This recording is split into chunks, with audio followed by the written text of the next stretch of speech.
but still keeping to make sure that the work log is completed. You know, you need to perform all your technical tasks, but just to ensure that we keep focusing on what's important to the customer.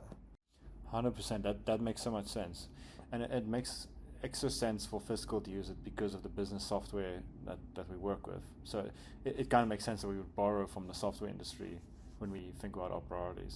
100%. I actually saw it at customers. So a lot of our customers are software startups, and you know, I was amazed at how they organize their work and how their teams organize, and that's how I landed up with getting interested in the Agile framework when I asked around about what is the most efficient way of allocating work and getting teams effective and ensuring that they get things done.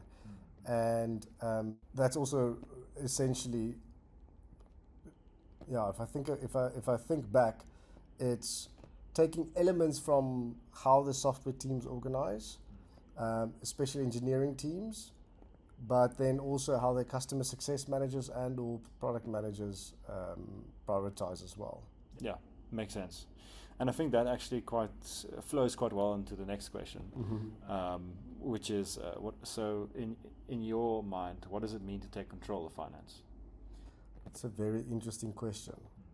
And I ran a poll on social media the other day, and our community responded saying that is the most, it's the aspect of, or the skill that they're looking for most in a bookkeeper, is taking control of finance. Now, what that means to me is coming from an outsourced finance background previously, a lot of times accountants, bookkeepers, controllers are very good at identifying issues, saying what the problem is, or identifying articulating that there is a problem. But they don't go that last 5% or 10% of the way in solving the issue. They know exactly what the problem is, and they would usually identify to the business owner and say, we've got an issue with the way that you reference payments when you make payments, and it's causing us allocation errors when we do the bookkeeping on a monthly basis. Whereas taking control in that example is saying, we actually load payments and load references, and then the business owner approves. So taking control of finance means owning the outcome, and that's the main thing. Is all aspects relating to finance, we own the outcome, and we are responsible for it. That's probably even more. It's like we are responsible and accountable for everything that touches finance. So it doesn't necessarily mean that we have to execute.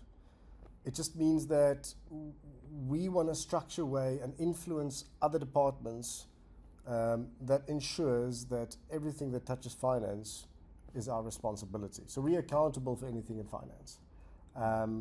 That's what that phrase means for me. Fantastic. It kind of reminds me of Jaco Willink's concept of extreme ownership, because as you mentioned now, it's basically taking control of finance is taking ownership of every facet. Extreme ownership. I'm also a Jaco fan. He might be my man crush, but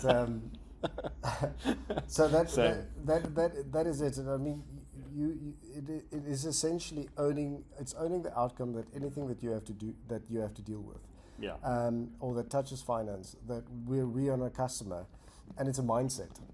It's not identifying the issue, but it's also problem solving and actioning it.